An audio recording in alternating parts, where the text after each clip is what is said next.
So, first things first, Zach, can you walk me through kind of your thought process about showcasing Korra's villain origin story, if you will, in this first installment of Rebel Moon? Yeah, I really, I mean, and that was part of the reason why in the casting of Sofia, I really wanted someone who I believe, because, in a lot of ways, Sofia's kind in real life and incredibly, she's able to be vulnerable and a badass at the same time, which is tricky. That's a tricky combo. And I really wanted, because I really wanted to, every time you bonded with her, I wanted to kind of like try and drive a little wedge and then bond again and then wedge and bond. Because I feel in the end, once you've learned the entire history of Korra in movie 2, you're so locked in with her at that point. It's almost like I feel like the struggle makes the bond harder rather than looser, because you like her in the end, you like her despite everything you know.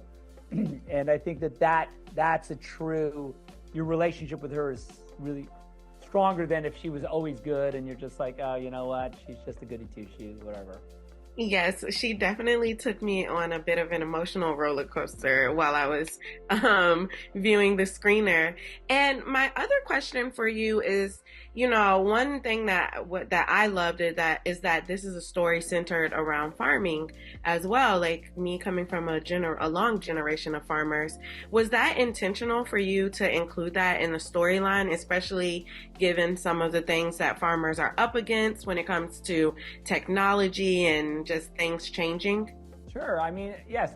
I mean, especially in sort of a mythological sense, these people who are connected to the earth and connected to the cycles of the seasons and all sorts of things that, you could say the mother world people are city folk and they don't understand really what it's like, to be that connected to like the natural world. And I thought that was an important element for me to draw a contrast between the mother world and the Veltians are much more, there's that whole line about where he says like, oh, you guys could buy robots and you wouldn't have to do this. And then he's like, we think by doing it by hand, it connects us to the earth, and I think that's an incredible, I believe that. Yeah, and staying on the topic of just that connection, this is also a film that's very much about finding a group of misfits finding their chosen family. Sure. Can you talk a little bit about how we see them grapple with trust and how it ultimately saves them in the end? Yeah, I think that's it. I think they're all on this sort of redemptive journey. They're all on this kind of path to try and discover, if their sort of morality can jive with their quest for revenge, And I think that what we're going to learn along the way is that the village, the farm, the land becomes sort of the healing sort of intermediary between, what they've done and what they can be, and I think that is universal. We all have stuff to learn from, a reconnection to, these cycles and the sort of culture of, the earth and the farming and things like that. So yeah, it definitely plays a huge role in their sort of cathartic journeys.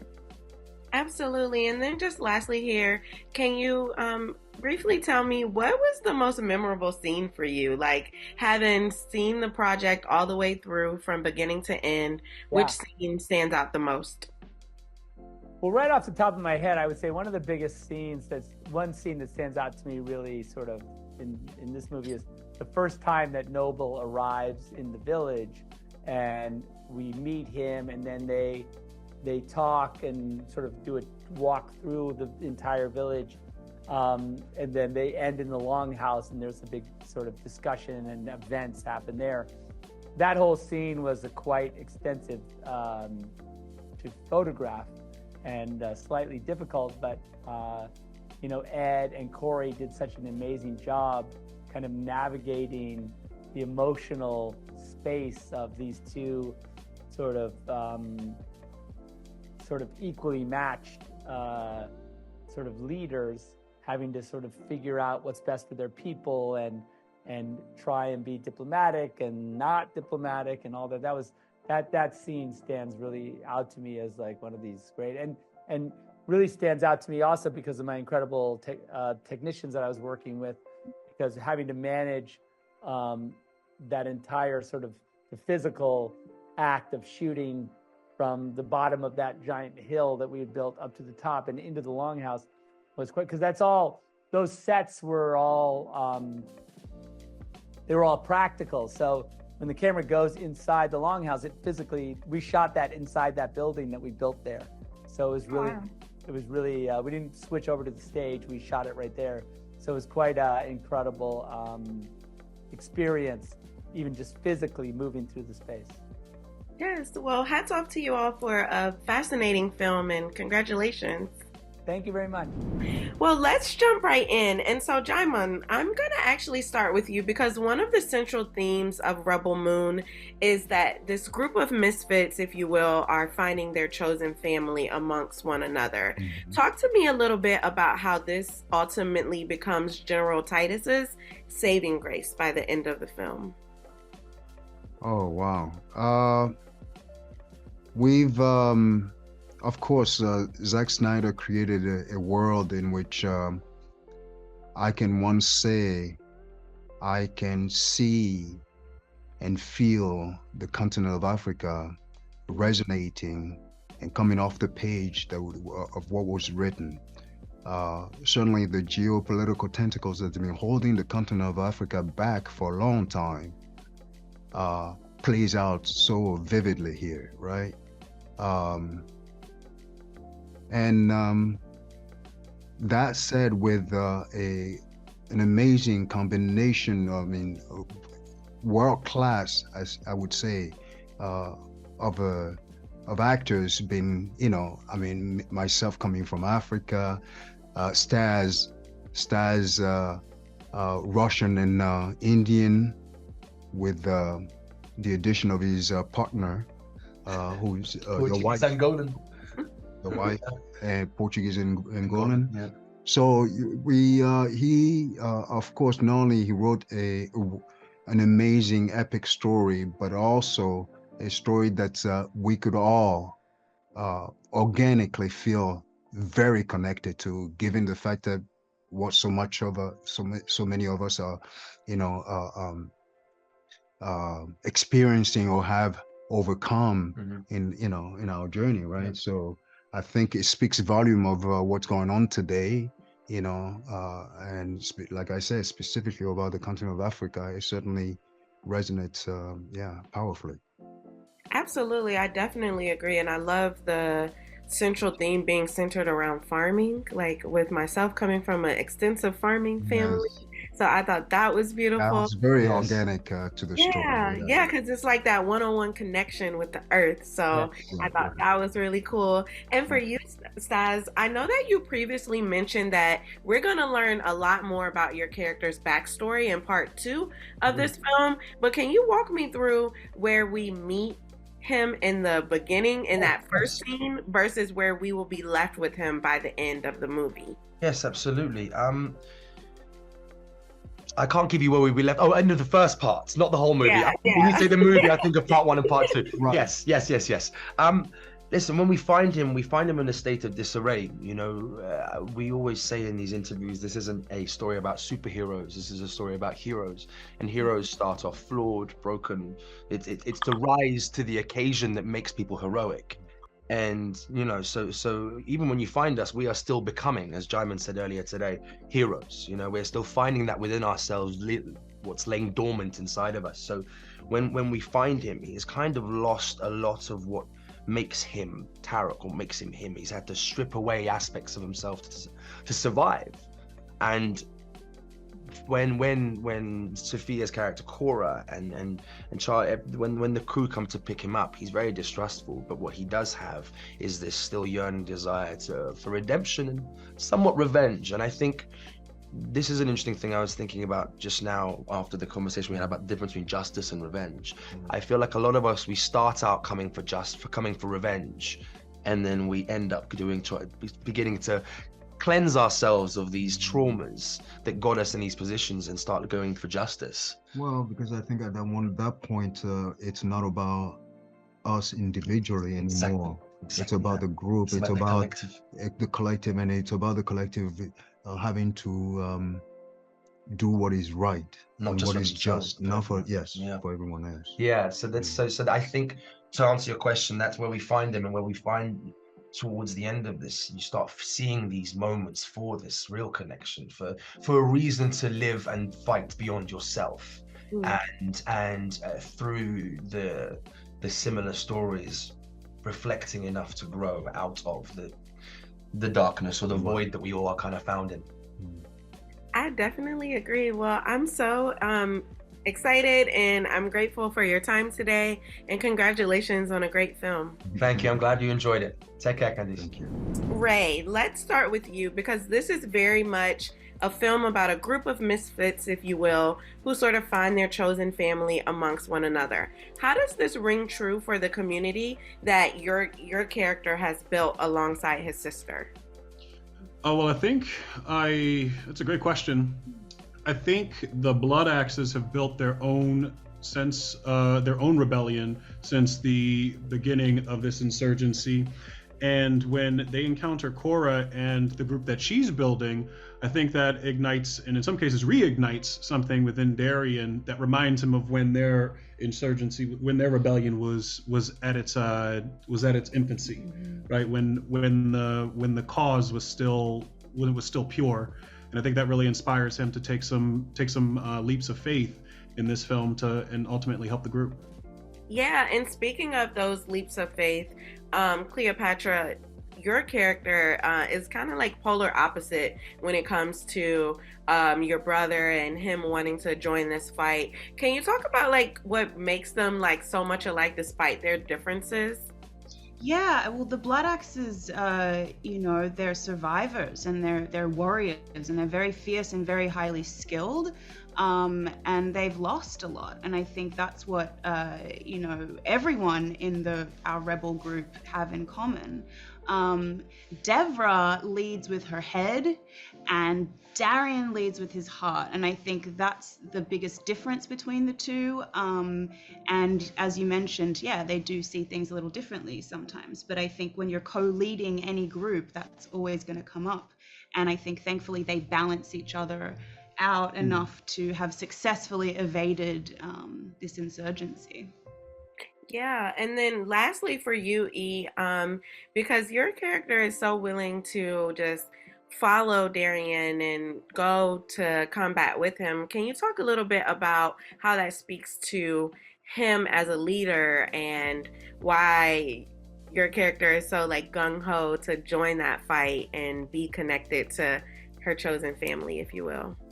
Yeah, I think, as Ray said, he sees something in Cora and the group that reminds him why he's doing this.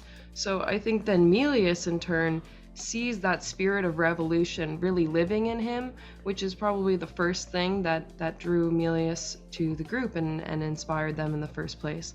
So it's just that he holds a flame of revolution inside of him.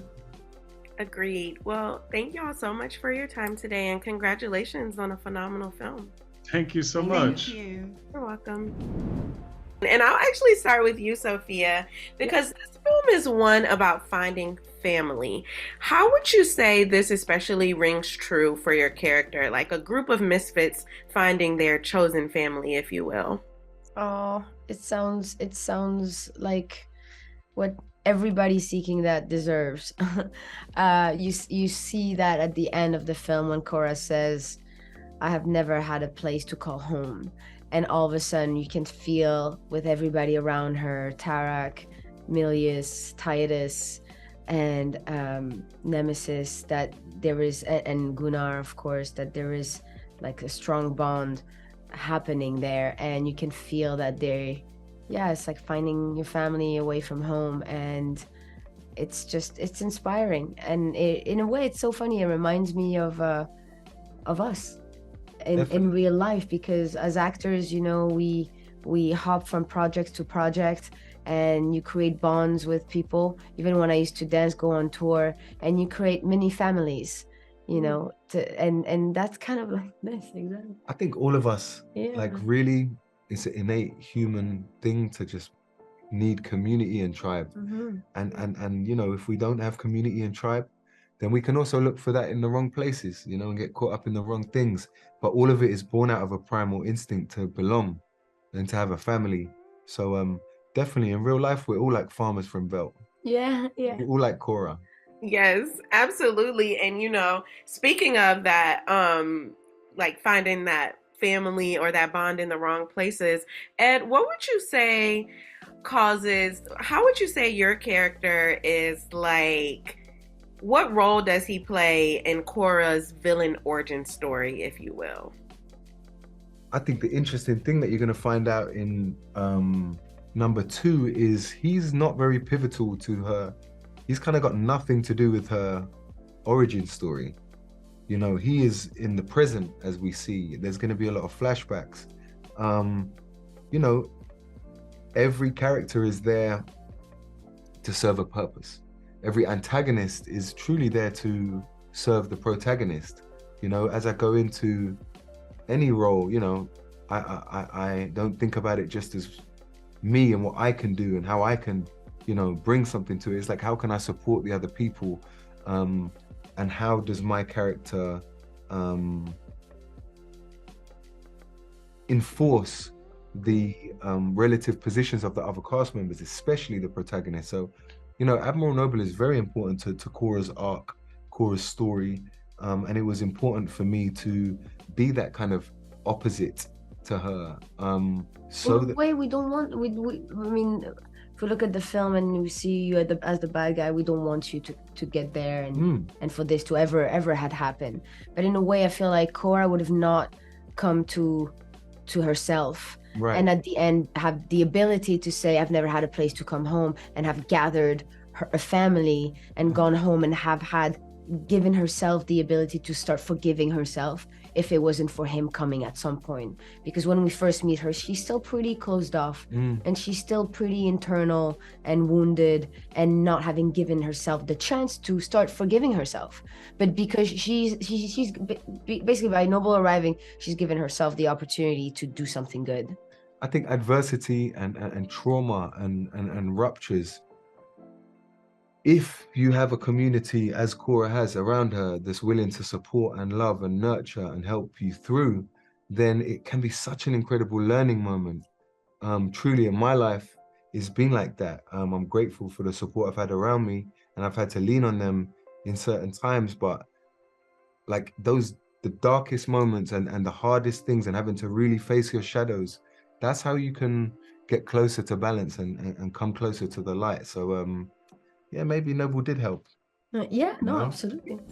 So, Charlie, let's actually start with you, because this is very much a film about a group of misfits, if you will, finding their chosen family. How does your character Kai fit into this group?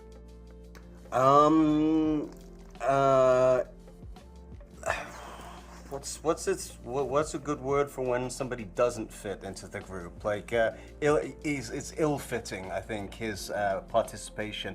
You know, he's a guy that is just bopping around this hyper-authoritarian galaxy, doing whatever he damn well pleases, refusing to conform, and meets this group of people, and usually does not tend to put himself out unless there's some profit in it for him. But he just feels bad for them. He just thinks that they're a little bit too naive, and they're getting into very dangerous territory. So in spite of himself, he takes pity on them and decides to help them out a little bit. But, you know, and in spite of himself, I feel like does end up fitting in the end. You know, he, for the first time probably in a long time, finds that he belongs to something, and then, you know, becomes difficult to extricate himself from that, but needs must. Absolutely. And speaking of him being naive, for you, Michiel, Gunnar brings a sense of wholesomeness to the chosen family. Did I pronounce your name right? Yeah, no, I was giggling at the segue. Talking of naive. God, to you. Let's That was talk very to funny. you, Michiel. I thought it was super funny.